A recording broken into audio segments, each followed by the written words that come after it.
Okay, we're going to talk about something that you haven't talked about publicly yet, so this is the place.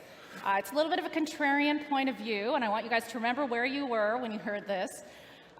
You are concerned about, yes, this technology has great disruptive potential, but we have to go into it with our eyes wide open, because this technology that's supposed to sort of liberate us, free us from the middlemen, allow people to take control of their personal information, their digital information, it could also be used by centralized powers to entrap us. Please explain that. So, I haven't talked about this. I mean, if you look at it logically, I mean, if you're let's say, an entity like a government, and you're looking at this, what we're doing in terms of decentral, this is unusual because there's this technology revolution that had a philosophical underpinning.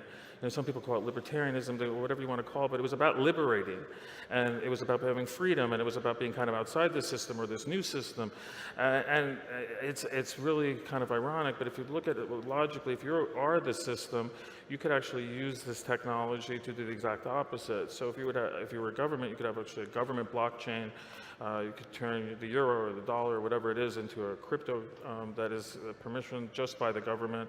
And now it's doing the exact opposite. You don't need to file your tax returns. They'll just tell you what you owe, and they know your address. They know every transaction you've done. They know who you've transacted with. I mean, it's the level of privacy has diminished greatly in that environment.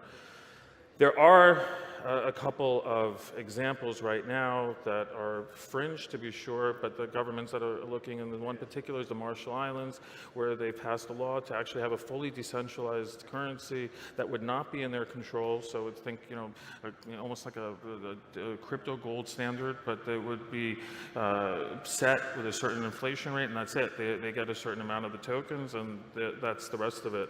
But that's really letting go of your own monetary policy. I'm not sure that most governments are willing to do that at this point.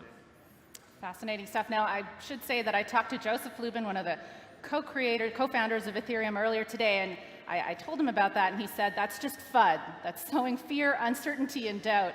He's not quite sure he sees it in such a dystopian light. Maybe in certain countries, but not around the world.